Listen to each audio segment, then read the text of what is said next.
Showtime.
Hey everyone, welcome to the Hatch Boys. My name is P. Rich, and today I'm going to be reviewing and discussing Zombie 2, uh, directed by Lucio Fulci. Zombie 2 is a 1979 horror Italian zombie film. Um, so did you guys bring your barf bags? Because I got mine here. Oh man, yeah, they even have like a warning sign in the movie theater to like airline barf bags. Like they had them in the theaters for this film.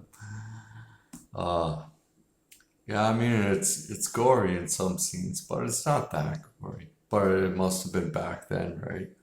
In '79.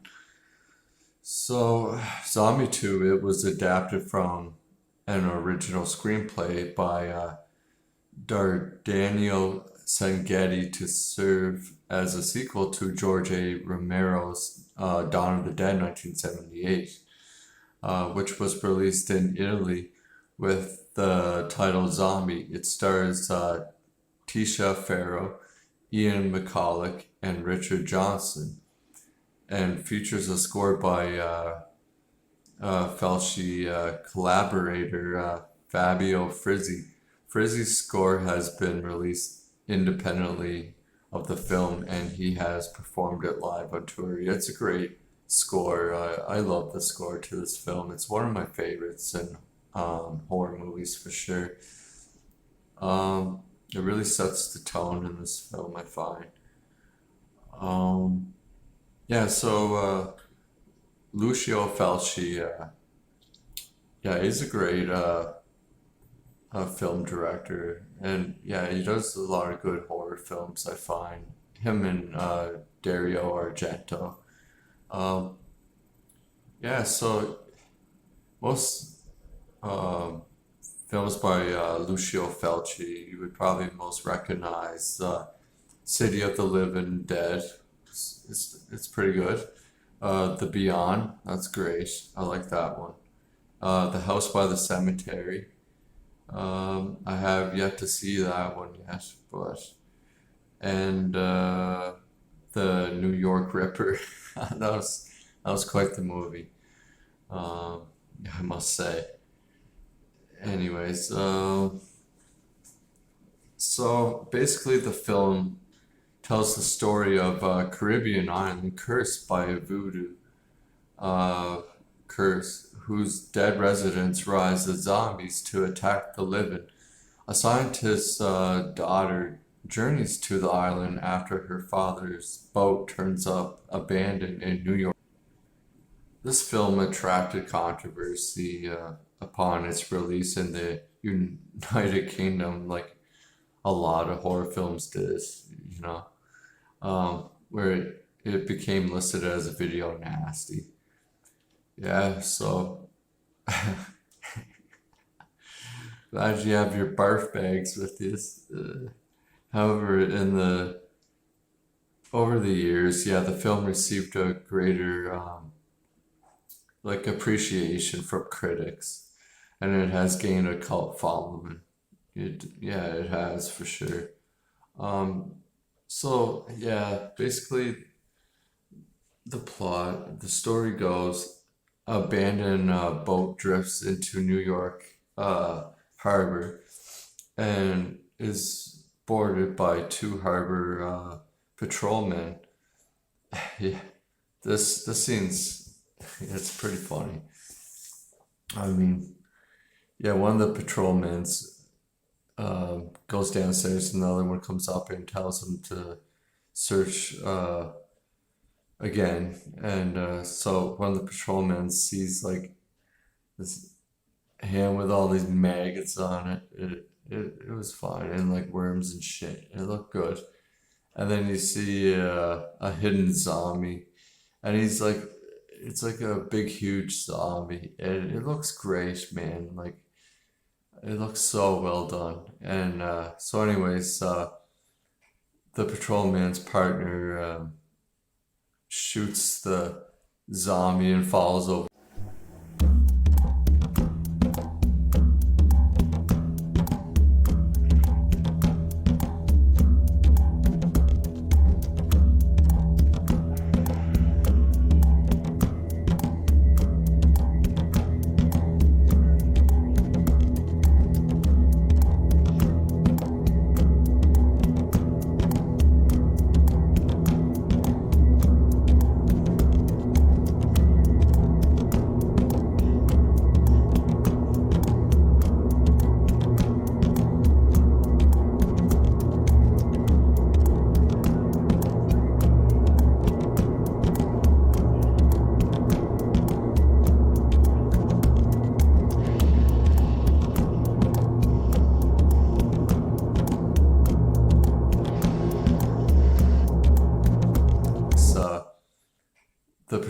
man's partner shoots the zombie and falls overboard.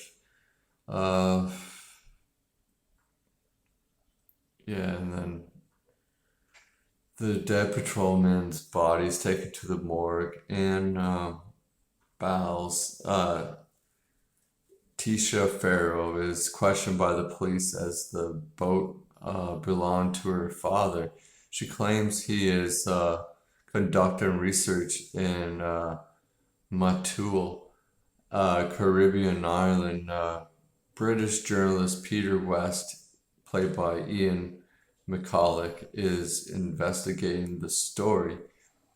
He and Bowles learn that Bowles' father is suffering from a strange illness on the island. They hire a boat and two guides, Brian Hall, played by Al Cliver, and his girlfriend Susan Barrett, played by Areta Gay, to reach Muttle. So meanwhile, on Muttle, so British doctor David Menard, played by Richard Johnson, and his wife Palillo, um, played by Olga Carlotas, have been researching the phenomenon of zombie reanimation. So Palillo wishes to flee the island, but Menard insists on staying. That night, Palillo is alone in the house when a zombie tries to enter. She pushes the door shut, but she can't shut it because the zombie's fingers are like in the way, and she keeps hitting his fingers. And oh man, this scene is great. It really is. It builds a lot of suspense. And yeah, this kill is just great. It really is. So the zombie, yeah, it like breaks through um with one arm, and Paolo is dragged through the hole and killed with her eye being gouged out by a splinter wood. Oh man, it's so good. And you see like the splinter would go right into her eyeball and just goes right in. I mean it's great.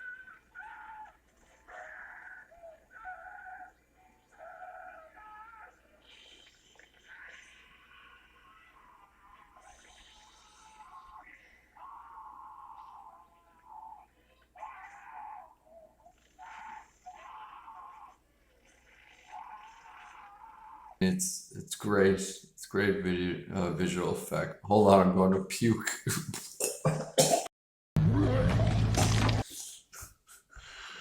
Oh fuck. No, it is great though. It's great visual effect. I love it. Um, so approaching metal, Barrett dives in the ocean around the boat. I love this scene too. It's like, where would you ever see a fucking scene like this in a zombie film? Oh man, it's so awesome. And you get the iconic zombie score playing. So like she sees a zombie and it like tries to attack her, and she like gets away. She swims away. At first she sees a shark. But anyways, so like she encounters a shark and flees behind a reef, only, yeah, to be submerged by a zombie surface, and she reaches the boat while the shark and the zombie attack each other. Eventually the boat docks at Matul. Yeah, like I love this scene. Um, the shark is yeah, the zombie starts biting the shark, and it's like so. So what, the shark's gonna be a zombie shark now? It's like, I don't know, man. It's just so great. I love it. So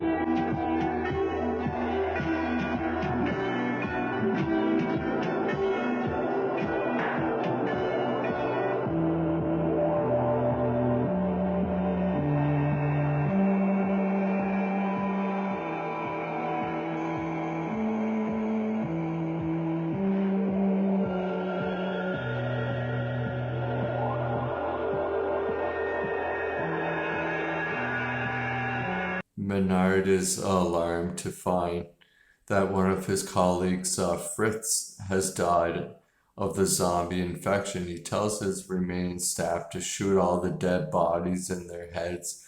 While digging a grave for a body, he hears a signal flare and follows it to discover that the boat group, um, Menard sends them back to his mansion in order to fetch his wife, where they discover Palila's corpse being eaten by zombies. The group fends off an attack against them and escapes in a jeep, with Wes suffering an ankle injury when the vehicle veers off road after slamming into a zombie resting in a jungle clearing.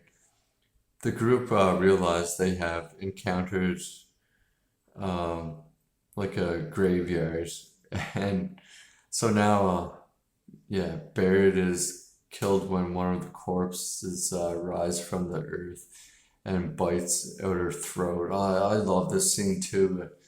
It's just, oh man, it looks so great. Like the visual of the zombie coming out of the ground, and you see all the worms. It's basically, yeah, it's the zombie on the cover of this film. It's so iconic. It's like one of the most iconic zombies, I think. Um,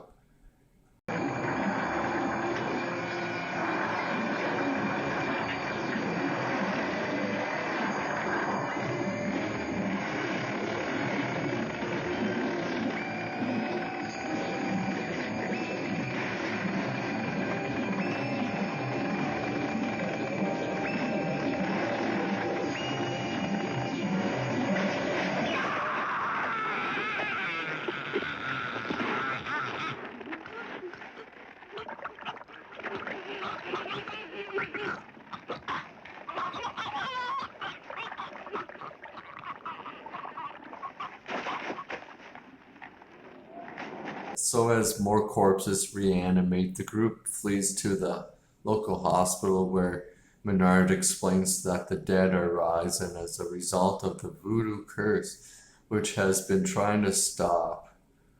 Uh, yeah, the hospital base. Yeah, so the hospital gets like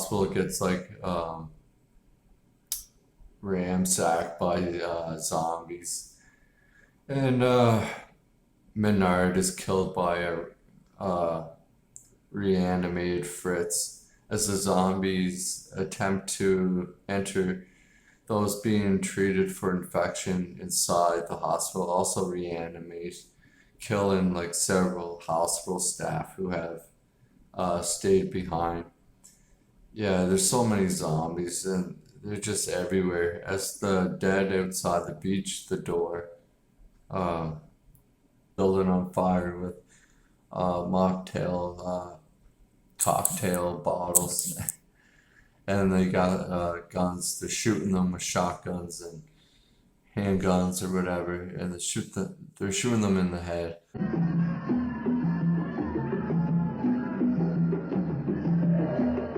As a man of science, I don't believe in voodooism, but the phenomenon defies logical explanation. I've attempted to apply the disciplines of bacteriology.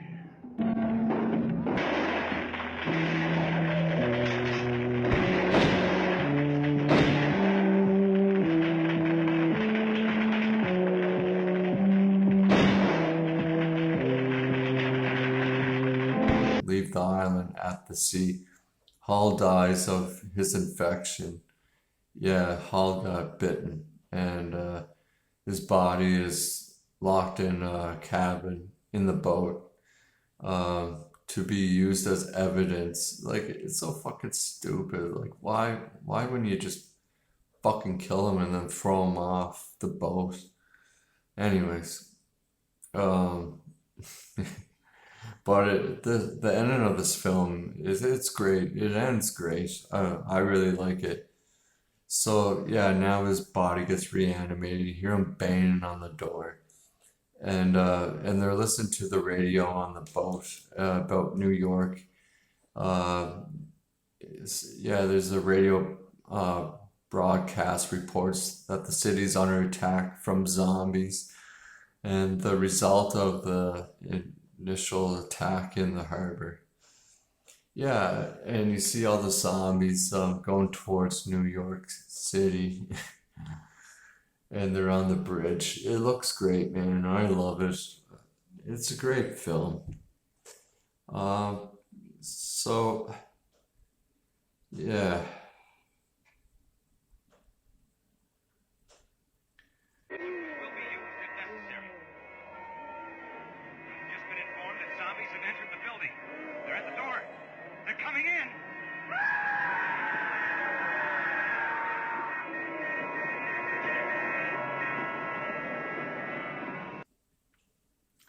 yeah.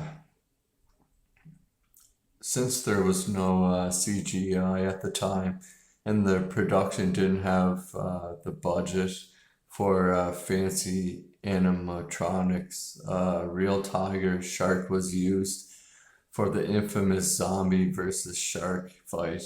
Seeing the tiger shark is one of the most dangerous shark species that exists. So the shark's trainer, Ramon Bravo, fed the shark right before filming, as well as doping the shark up with sedatives. I didn't think you could train sharks. I didn't think it was possible. Like, okay, I guess it is. Anyways, yeah.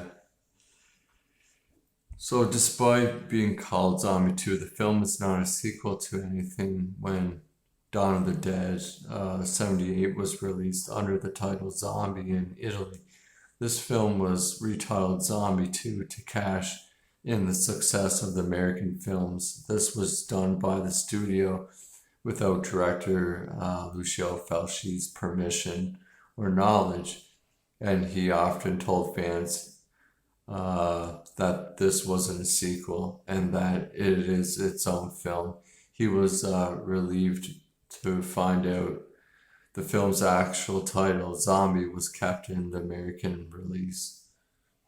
So the zombies in this film were modeled to resemble the original voodoo legends of the Waking Dead from Hattian and Caribbean legends of people after being supposedly reanimated from being dead. In contrast to the zombies in George Romero's Dawn of the Dead 1978 film and other zombie films, nearly all the zombies walk with their heads down and their eyes closed, and with their arms always at their sides. Only 3 zombies featured have their eyes open. I didn't really notice that. But yeah, George Romero's Dawn of the Dead 1978. The zombies are like blue. Their faces are blue in their hands. Yeah, they're dead. I got that, but yeah. I always kind of thought it was kind of funny that they're blue. As shown in trailers before the films was released, airline barf bags were handed out to theater moviegoers due to unusual high amount of violence and gore for a horror film at that time. Yeah, see. Yeah.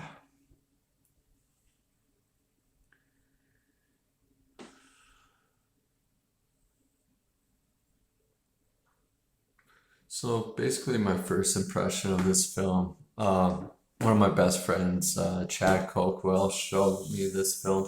I never watched many Italian horror films before. Before he showed me Lucio Fulci, he showed me this film, Zombie 2. Um, and yeah, I thought it was great. I really enjoyed.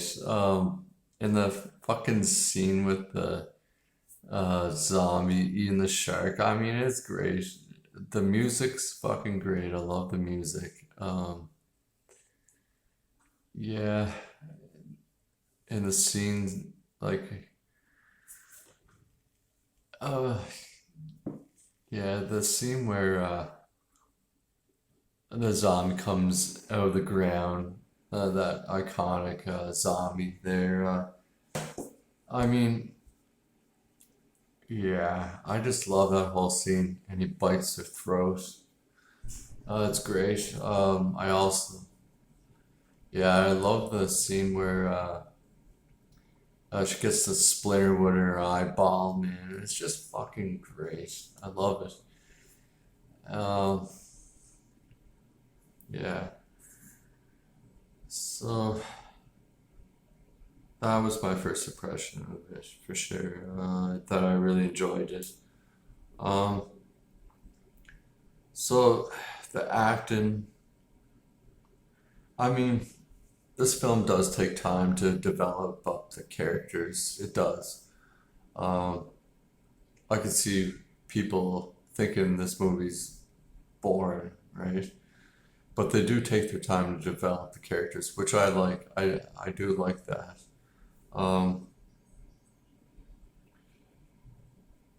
yeah, the characters do interact well in this film. I find they do. Um, the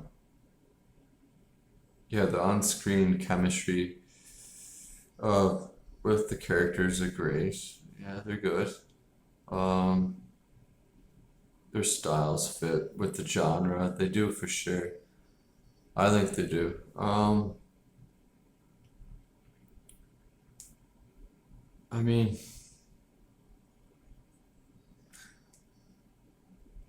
the actors don't really bring a whole lot of life to their characters, but I mean, they are good, like actors and the characters. I mean,